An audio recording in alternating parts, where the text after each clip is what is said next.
My ultimate goal is to obviously headline WrestleMania. Everyone's goal is to do that, right?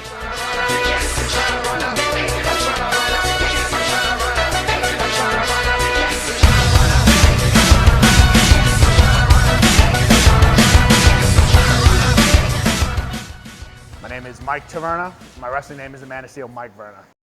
The moment I realized I actually wanted to be a wrestler was after I stopped playing competitive baseball. So when I went to college, I was basically redshirted, and then I ended up coaching at my old high school. And at that time, I kind of fell in love with the whole coaching thing. I said, you know what, baseball competitively, I'm not going to be pro, so let's put that to the side. They want a lot of dedication. And I went to my first passion, which is wrestling. So I said, you know what, let me hit the gym, see how big I can get, if I can potentially do this. And then I started in the ring. Started NYWC in 2011, and because of work issues, I actually had to take a little hiatus. And it's summer of 2013, right here. Started right here.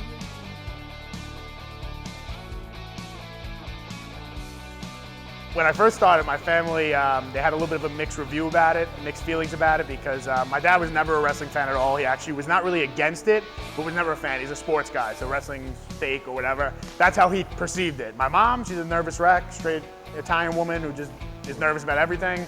So she would always think that, oh, wrestling, you're gonna go there, you're gonna break your neck, you're gonna kill yourself, you're gonna fall off the turnbuckle, all that stuff. They were really against it, but as time progressed and they actually saw me working in the ring and my career started lifting off a little bit, they actually became fans and they're very supportive about it.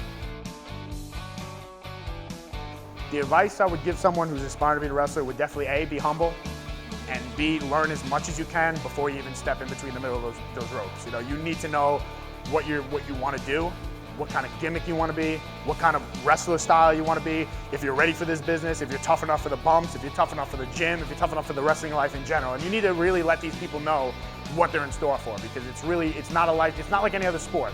You can't buy a glove and you can't buy a bat and then join T-ball. I mean, you could do that. You can't do that in wrestling. It's either you're made for it or you're not.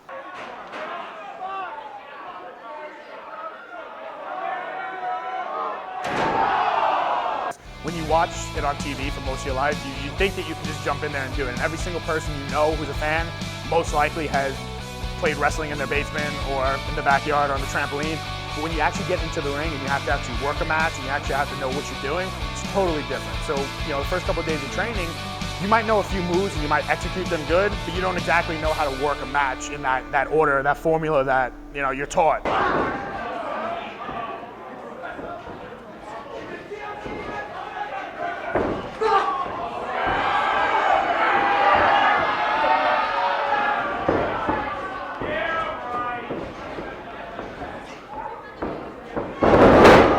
Word fake in wrestling, the first thing I like to tell them is, let me give you a move. Let me show you what's fake about it. Now, it's very obvious now in this day and age that wrestling is entertainment and it's sports entertainment. You know, that's the boys, that's what the upper boys want you to know, you know, want you to call it. And the entertainment value is there. There's a lot of talking, there's a lot of drama, there's a lot of theatrics, but the physical part, I mean, I've been in sports my whole life, and my training for baseball or football has been so much different than wrestling. Wrestling requires cardio, it requires strength, endurance, everything, you know, and not only that, but you have to be able to take a fall, take the impact, embrace the pain, and then get up. So, I mean, there's really nothing that I can say is fake about it. If you sit and go to a wrestling show and really understand that it's entertainment, and you sit through that entire show with the intentions of being entertained, then you will enjoy it and you will realize that it is not fake, because the impact is real. Every body slam, every top rope move, and for the most part, every punch. It might not be full force, but you feel every punch. And if you don't feel every punch, some people will yell at you for that, because you got to feel it. If you're going to sell it, you got to feel it.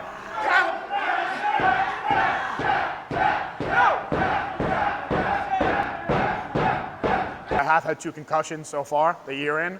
One was from a moonsault, catching the guy. He kneed me in the face. I was down, out cold.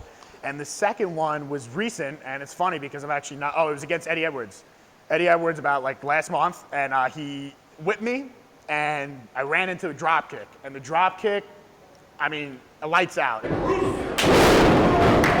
There's not one match that I wouldn't compete in. You have to just look at those matches in a different aspect. You know, if you're gonna do it, you know, a cage match or a hardcore match, know what you have to bring to the table. You know what you want to do and understand what you have to do. So if you're going to do a chair spot, you better have that plan. Don't just go into a cold turkey and just say, okay, we're going to put 6 chairs out there and I'm going to get slammed right through it. Have it in your mind that you're going to do that so you can think of the most safe way to do it.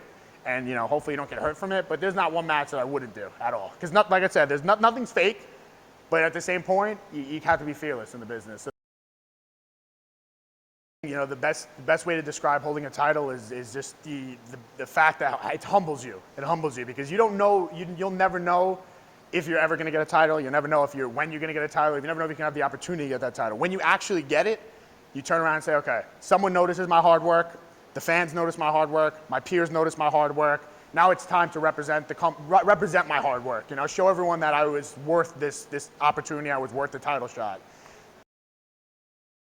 Being on Raw was a taste because, you're there with everybody. You see Vince, you see Triple H, you see John Cena, you see every diva, you see Big Show, you see guys that have been there for years, you see the new guys, the rookies who are coming up and kind of in the same situation as you, and then you see the guys who are in the indies who are in the same situation as you, and everyone's so hungry. Like, there's no one there that isn't focused and isn't determined. Everyone knows that they have a job to get done there, and it's just really motivating. It was a taste.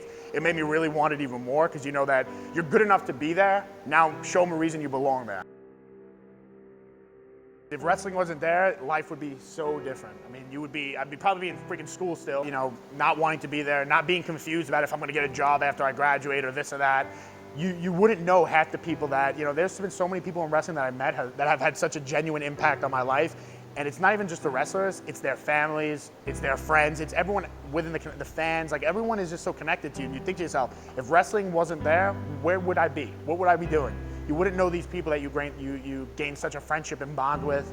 You wouldn't be living your dream. You would just be living your typical boring, basic life, trying to be someone who's just going to make ends meet and have a family and all that. And this is about living your dream. This is about taking an opportunity that's in front of you and really trying to take the ball and run with it. Not many people can sit there and say, I lived my dream. Whether it's they make it to WWE or not, every single person in wrestling is living their dream. And independent wrestling, which we're all in right now, the minor leagues, it gives you that opportunity to live your dream. Not many places, not many things can happen for an individual that they can have that experience and they can really try to live that dream. And that's what really wrestling has done. It gives you the opportunity and the platform to live your dream. And I think it's the only business right now going that you're able to step through the door and make it either a success or a failure, but at least you did it. At least you tried. Plan B, that is really the thing that always eats me alive.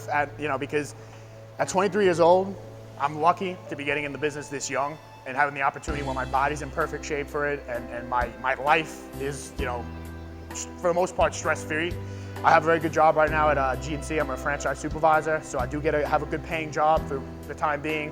But there's going to be a moment where that job is not going to support a wife and kids and all that stuff. So real life will kick in. So Plan B, it hasn't come to me yet. The thought of a Plan B right now is so in the back of my head because this is Plan A. This is what's going to happen right here. If you, for a second, backtrack once, you lose your spot, you lose your momentum. Your body might get a little bit more injured, your body might fall off. There's so many things that can get in the way and really screw you for this line of work if you're not full force dedicated to it. You really don't want to be sidetracked. That's the best way to think of it. I didn't wrestle for 2 years. Like I said, I started up in 2013 again, and I ended in 2011. So that's a 2-year gap of no wrestling at all. So there was an opportunity, there was a time where I almost did give up, but the itch was always there. And in fact, the main thing that gave me that itch again, if you want me to get into it, was we went to Money in the Bank 2011 in the Wells Fargo. And it wasn't even the pay-per-view in general. The opening match was between the Usos and the Shield. And it was the tag titles, and they stole the show in the pre-show. And I sat there, and the way the crowd was reacting, and the way the match, and everything that they were doing, I said, right there, it's back, it's back, it's back. Whatever your dream is, whatever you want to do in life, you have to do it because you can.